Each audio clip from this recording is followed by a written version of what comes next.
গরু 5 আনি কদমতলা শম্ভুপুরার মুসলমান,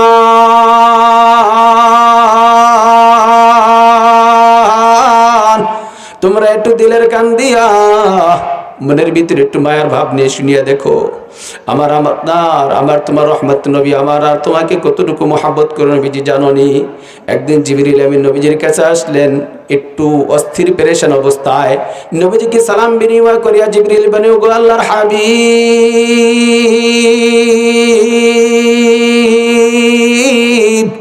আমি জিবরিল মনে বড় ভয় লাগে, আজকে যে ভয়ানক চিত্র দেখে আসলাম, আমার মনে বড় কষ্ট লাগতেছে গো আল্লাহর রাসূল। নবীজি বললেন, কেন ভাই জিবরিল, তোমার এত কষ্ট লাগে কেন, দুঃখ লাগে কেন, কিসের জন্য তুমি এত পেরেশান, কোন কারণে তুমি এত বিচলিত হইলে, একটু খুলে বলো।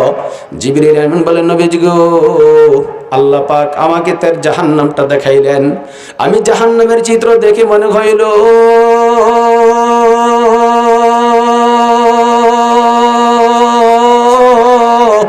জাহান্নামের একটা অংশ আর একটা অংশকে গিলে ফেলতে চায়। ওগো আল্লাহর হাবিব, এই জাহান্নামের ভিতরে মানুষগুলো কেমন করে থাকবে, আমার বড় ভয় লাগতেছে। নবীজি সাল্লাল্লাহু আলাইহি ওয়াসাল্লাম জানতে চাইলেন, ওই অবস্থাটা কেমন হবে, আমাকে একটু খুলে বলো। জাহান্নামে কোন মানুষগুলা যাবে, আমার উম্মতগুলার কেমন অবস্থা হবে, আমি একটু জানতে চাই। জিবরিল আমিন তখন নবীজিকে খুলে খুলে বলতেছেন, যার বিবরণ দিয়ে আল্লাহ পাক সূরা হিজর 14 নম্বর পারা 3 নম্বর পৃষ্ঠাতে বলতেছেন, লাহা সাবআতু আবওয়াব লিকুল্লি বাবিন মিনহুম জুজউম মাকসুম। আল্লাহ পাক জাহান্নামকে 7টা স্তর দিয়ে বানাইছেন, প্রত্যেক স্তরের জন্য আলাদা আলাদা আলাদা আলাদা পাপিষ্ঠ লোক রয়েছে, যারা নিজ নিজ পাপ অনুপাতে বিভিন্ন জাহান্নামের স্তরে তারা থাকবে। জিবরিল আমিন সেই দিন বর্ণনা দিতে গিয়ে বলেন, ওগো আল্লাহর হাবিব, আল্লাহ পাক যে তার কোরআনে হাকিমে বলেছেন, লাহা সাবআতু আবওয়াব, আপনি জানেন নি গো নবীজি কে কোথায় থাকবে? নবীজির কাছে জিবরিল আমিন বলতেছেন, ওগো আল্লাহর হাবিব শুনুন, আল্লাহ আমাকে বলে দিয়েছেন আপনার কাছে জিনিসটা বলতাম। আল্লাহ আমাকে জানাইছেন, জাহান্নামের তলাতে, জাহান্নামের জমিনে, জাহান্নামের বিছনা, যেখান থেকে জাহান্নামের আগুন দহন যন্ত্রণা শুরু হবে, ওই জাহান্নামের তলানির পৃষ্ঠাতে মুনাফিকদেরকে আল্লাহ রাখবেন। কাদেরকে রাখবেন? কাদেরকে রাখবেন? মুনাফিকদেরকে রাখবেন। জাহান্নামের 7ম ফ্লোর, 7 দোজক, 7 অর্থাৎ দোজকের 7টা স্তর, প্রথম থেকে শুরু করে নিচের দিকে 7টা স্তর যায়। 7 নম্বর স্তরে আল্লাহ পাক মুনাফিকদেরকে রাখবেন, 6 নম্বর স্তরে আল্লাহ পাক মুশরিকদেরকে রাখবেন, 5 নম্বর স্তরে মাজুসীদেরকে রাখবেন, যারা আগুনের পূজা করে, 4র্থ স্তরে সাবিনদেরকে রাখবেন, যারা নক্ষত্রের পূজারী, 3য় স্তরে ইহুদিদেরকে রাখবেন, 2য় স্তরে নাসারাদেরকে রাখবেন। এইভাবে 7 থেকে শুরু করে 2য় পর্যন্ত আসিয়া জিবরিল আমিন নিজেও চুপ হয়ে গেলেন, কিছু বলেন না। নবীজি জিজ্ঞেস করলেন, কিরে ভাই, এখন তুমি চুপ হইলা কেন? তারপরে স্তরে কারা থাকবে? 7 থেকে শুরু করলা, 2 পর্যন্ত আসলা, 6টা ডিভিশনের নাম বললা, 6 শ্রেণীর মানুষের নাম বললা, যারা যে ধরনের অপরাধ করবে তারা সেখানে থাকবে। কিন্তু প্রথম ফ্লোর জাহান্নামের সর্বোচ্চ ফ্লোর, যেটা উপরের লেভেল, সেখানে কারা থাকবে? এবার জিবরিল আমিন বলেন, ওগো আল্লাহর হাবিব, আল্লাহ পাক যেই লোকগুলাকে জাহান্নামের প্রথম ফ্লোরে রাখবেন, সারফেস, জাহান্নামের সারফেস লেভেল, উপরে লেভেলে রাখবেন, ওই লোকগুলা হবে আপনার উম্মতের গুনাহগার, মুরতাকিবুল কাবাইর। বলি নাউযু বিল্লাহ। যেদিন থেকে নবীজি সাল্লাল্লাহু আলাইহি ওয়াসাল্লাম শুনলেন যে নবীজির গুনাহগার উম্মতগুলোকে আল্লাহ পাক জাহান্নামের উপরে লেভেলে রাখবেন, সেই দিন থেকে নবীজি নিজেও জাহান্নাম দেখেছেন। মেরাজের রজনীতে আল্লাহ পাক নবীজিকে জান্নাত দেখাইছেন, জাহান্নাম দেখাইছেন। ওই জাহান্নাম দেখিয়া আইসিয়া উম্মতের কথা শুনিয়া নবীজি পেরেশানির কারণে চিন্তান্বিত হইয়া 3 দিন পর্যন্ত কারোর সাথে কথা বলেন না। নামাজের আজান হয়, সময় হয়, হয় নবীজি মসজিদের নববীতে ঢুকেন, নামাজ পড়েন, ইমামতি করেন, সাথে সাথে ঘরে চলে যান। ঘরে চলে যান তো যান, ঘরের ভিতরে গিয়ে দরজাগুলো বন্ধ করে দেন, কারোর সাথে সাক্ষাৎ করেন না। নবীজির কাছের মানুষ আবু বকর বড় পেরেশান হয়ে গেলেন, অস্থির হয়ে পেরেশান হয়ে নবীজির ঘরে গিয়ে সালাম দিলেন, দরজা নক করেন। নবীজি সাল্লাল্লাহু আলাইহি ওয়াসাল্লাম দরজা খুলেন না, কাউকে পারমিশন দেন না। হযরত ওমর বিচলিত হইয়া তিনি যান, নবীজি দরজা খুলেন না। ওসমান রাদিয়াল্লাহু তাআলা আনহু তিনিও যান, নবীজি দরজা খুলেন না। আলী রাদিয়াল্লাহু তাআলা আনহু যান, নবীজি দরজা খুলেন না। নবীজির সাহাবীদের মধ্যে বয়োবৃদ্ধ প্রবীণ বয়সী মুরব্বী সাহাবী সালমান ফারসি রাদিয়াল্লাহু তাআলা আনহু তিনিও গেলেন, কিন্তু নবীজি দরজা খোলেন না। এবার বড় বড় সাহাবীদেরকে নিয়ে সালমান ফারসি রাদিয়াল্লাহু তাআলা আনহু মশওয়ারা করলেন, পরামর্শ করলেন, ওগো ভাই, আল্লাহর হাবিবের জীবন নীরবতা এসে গেল, কারোর সাথে কথা বলেন না, লোকালয়ে নবীজি আসেন না। কেন আসেন না? চলো না আমরা জানার জন্য। নবীজির প্রাণ প্রতিম কলিজার টুকরা নয়নের মণি ফাতেমার কাছে যাই, বলি সুবহানাল্লাহ। কার কাছে যাই? ফাতেমার কাছে যাই। আমরা তো কেউ পারলাম না, চলো যাই নবীজির নয়নের মণি ফাতেমাকে গিয়ে বলি, ফাতেমা গো, আজকে তিনটা দিন হলো নবীজি মসজিদে নববীতে আসেন, নামাজ পড়েন, ইমামতি করেন, সাথে সাথে চলে যান, কারোর সাথে কথা বলেন না। আর যখনই নবীজি ঘর থেকে বের হয়, আমরা সবসময় নবীজির চোখে পানি দেখি, গাল বেয়ে পানি পড়তে থাকে। কেন জানি নবীজি এত কান্না করতেছেন। নবীজি তো রহমতের আধার, যাকে আল্লাহ পাক ওয়া মা আরসালনাকা ইল্লা রাহমাতাল লিল আলামিন, যাকে আল্লাহ পাক রাহমাতাল লিল আলামিন বলে ঘোষণা করলেন, তিনার চোখের পানি শুকায় না, তিনি কারোর সাথে কথা বলেন না। ফাতেমা শুনিয়ে কলিজা ফাটা কান্না চলে আসছে, চোখের পানি ধরে রাখতে পারেন না। নবীজির ঘরের দরজাতে এসে যখন ফাতেমা রাদিয়াল্লাহু তাআলা আনহা একবার নক করলেন, নবীজি আর বসে থাকতে পারলেন না। নবীজির সাথে সাথে বললেন, আয়েশা গো, দরজাটা খুলে দাও, আমার কলিজার টুকরা ফাতেমা আসছে। আমার মনের দুঃখ যে বুঝবে, আমার মনের কষ্ট যাকে আমি বলবো, এমন একজন লোকের সন্ধান আমার কাছে চলে এসেছে, দরজাটা খুলে দাও, আমি কথা বলবো ফাতেমার সাথে। দরজা খুললেন, সালাম কালাম দিয়ে বললেন, বাবা গো, আমি ফাতেমার জীবন আপনার জন্য কুরবান হোক। কোন কারণে আপনি কারোর সাথে কথা বললেন না? কারণটা কি? নবীজি বলেন, মা গো, তোমরা তো জানো না, আজ থেকে 3 দিন আগে জিবরিল আমিন আমার কাছে আসিয়া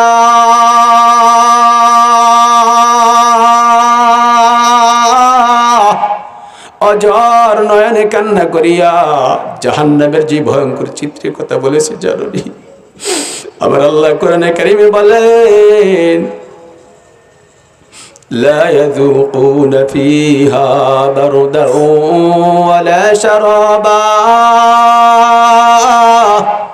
ইল্লা হামিমান ওয়া গাসসাকা লাইসা লাহুম তুআমুন ইল্লা মিন দারি' লা ইসমিন ওয়ালা ইগনি মিন জু'। ওগো ফাতেমা,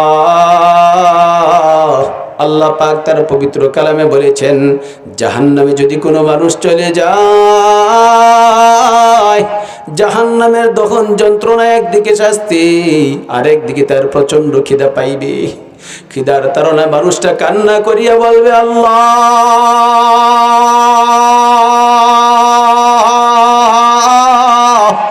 কলিজা ফাটা আমার খিদা লেগেছে গো মালিক, কিছু খাবার দিলে খেয়ে জাহান্নামের মধ্যে একটু সুখ দিতাম, শান্তি দিতাম। জানি হাজার বছরের ক্ষুধার্ত থাকার কারণে মানুষটা যখন খাবার চাবে, তার জন্য আল্লাহ পাক বিষধর কাঁটাদার ফল জাকুম নামক ফল যখন তার সামনে বেশি উঠবে, লাকিলুনা মিন শাজারিম মিন জাকুম ফামালিউনা মিনহাল বুতুন فشاربون عليه من الحميم। ও ফাতেমা, ওই মানুষটা খিদা নিবারণের জন্য যখন জাকুম নামক ফলটা তার মুখে দিবে, মুখে দিবার পর বান্দা মুখ থেকে ফলটা ফেলতেও পারবে না, ভিতরে গিলতেও পারবে না। এমন অবস্থায় বান্দা আল্লাহর কাছে কান্না করিয়া বলবে, মালিক গো, এক বিন্দু পানি যদি দিতেন, একটু খেয়ে কণ্ঠটাকে একটু শীতল করতাম, ঠান্ডা করতাম। আমার ভিতরে এত তৃষ্ণা পেয়েছে গো মালিক, যেই তৃষ্ণা নিবারণের জন্য 7 সাগর পরিমাণ পানির দরকার ছিল। একটু পানি দিলে আমি খেয়ে নিজের কণ্ঠটা একটু শান্ত করতাম। জানেন তখন কেমন পানি দেয়া হবে, ওই দিন কেমন পানি তারা পাবে। ফালাইসা লাহুল ইয়াওমা হাহুনা হামীম ওয়ালা তুআমুন ইল্লা মিন গিসলিন لا يذوقون فيها بردا ولا شرابا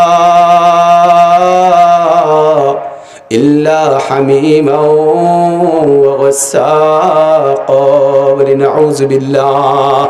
ওই তৃষ্ণার্ত অবস্থা বান্দা যখন পাগল হয়ে অচেতন হইয়া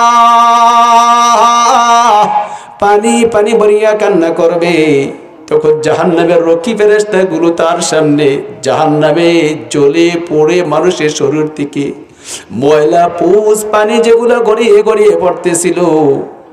ও বন্ধু, কথাগুলো শুনতে হয়তো একটু সাধারণ লাগে। আরে আমার আপনার যদি চর্মরোগ দেখা দেয়, কোন মানুষের গায়ে যদি খাজলি ফোড়া এরকম কাটা ছিঁড়া দেখা দেয়, আর ওই ক্ষতস্থান যদি একটু ময়লা জমে যায়, কাছের মানুষগুলা যারা তাকে মোহাব্বত করে আদর করে, ওই মানুষগুলা পর্যন্ত ময়লা সহ্য করতে পারে না। কিন্তু জাহান্নামে বন্ধু, ওই মানুষটা 1000 বছরের তৃষ্ণা নিবারণের জন্য যখন একটু পানি পানি করে কান্না করবে, এই জাহান্নামী মানুষগুলা শরীর থেকে গলে পড়া পুজ পানি এগুলাকে তাদেরকে পান করার জন্য দেওয়া হবে বলে নাউযুবিল্লাহ। বান্দা অস্থির পেরেশান মনে করবে, খাইলে একটু শান্ত হবে, কলিজাটা ঠান্ডা হবে, এটা মনে করিয়া বান্দা গ্লাসটুকু ঠোঁটের কাছে নিয়ে একটু পান করবে। নবীজি বলেন, এক ডুব পানি পান করার সাথে সাথে বান্দার দেহের ভিতর থেকে সবগুলো গলে গলে গলে গলে পায়ুপথ দিয়ে নিচে বেরিয়ে যাবে বলে নাউযুবিল্লাহ। ওগো ফাতেমা, দুনিয়ার কোন মানুষটাকে আমি কেমন করে বুঝাবো, আমাকে যে আমার আল্লাহ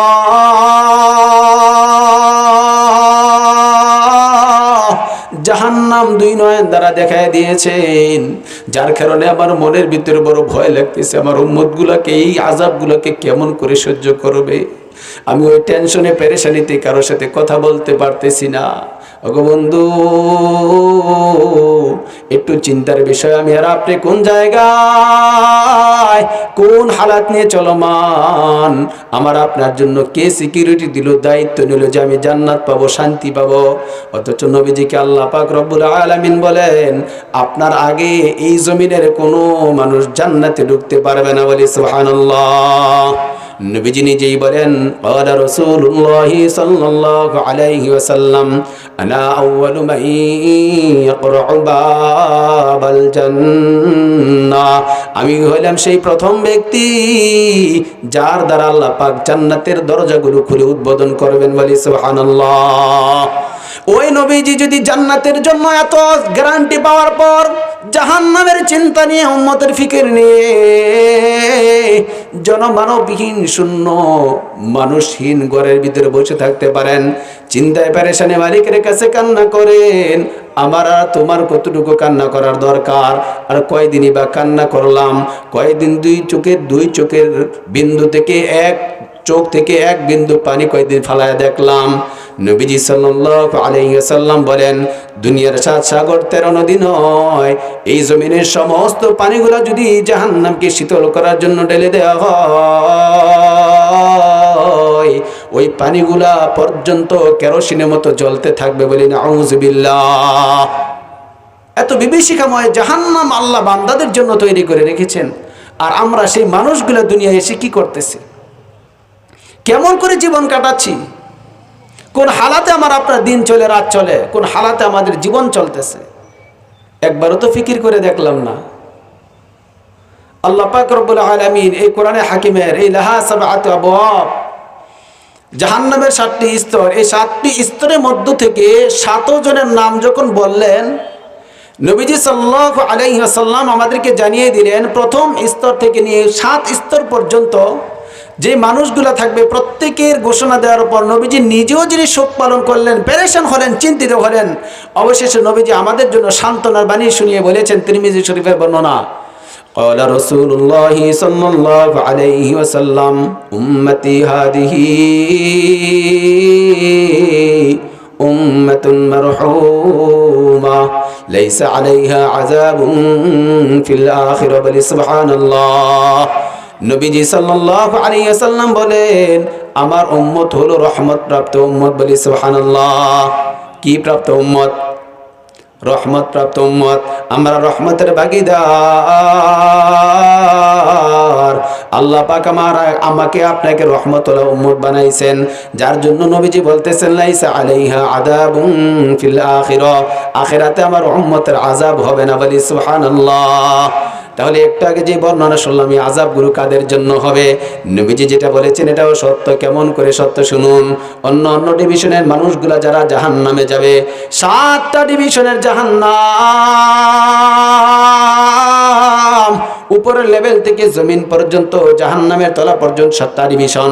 ওই 7 ডিভিশনের মধ্যে 2 থেকে 7 পর্যন্ত যারা যাবে তারা কখনো সেখান থেকে মুক্তি পাবে না। বলি নাউযুবিল্লাহ।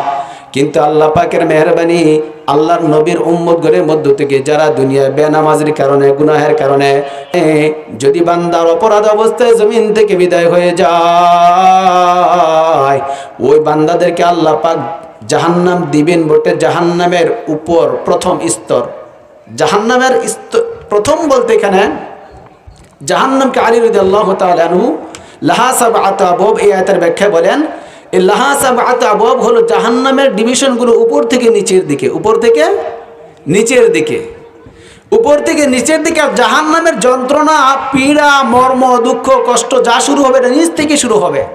তো নিচ থেকে শুরু হলে যেখান থেকে ফার্স্ট ফ্লোর সেটা হবে 7ম ফ্লোর, গ্রাউন্ড ফ্লোর যেটা, ওখান থেকে দহন যন্ত্রণা শুরু হবে। আর সেখান থেকে উত্তাপ আস্তে আস্তে আস্তে আস্তে এই 7ম ফ্লোরের উপরে যখন আসবে, তখন তো উত্তাপটা কমবে না বাড়বে? মাত্রা কি একটু কমবে না? ওই দিক বিবেচনা নবীজি বলেছেন, লাইসা আলাইহা আযাবুন ফিল আখিরা, অন্যান্য পাপীদের তুলনায় আমার উম্মতের পাপিষ্ঠ মুমিনের যে আযাবটা হবে সেটা অনেকটা হালকা মানের হবে। এই জন্য নবীজি আমাদেরকে সান্ত্বনা দিয়ে বলেছেন, আমার উম্মত হতে পেরেছে, এই জন্য তোমাকে আল্লাহ পাক এত একটা খুশনসিব ওয়ালা উম্মত বানাইছেন, মুমিন বানাইছেন। জাহান্নামে গেলেও সেখানে তোমরা ডিভিশনাল জাহান্নামে যাইবা, শাস্তি তোমরা লঘু মানের পাইবা। বলি সুবহানাল্লাহ।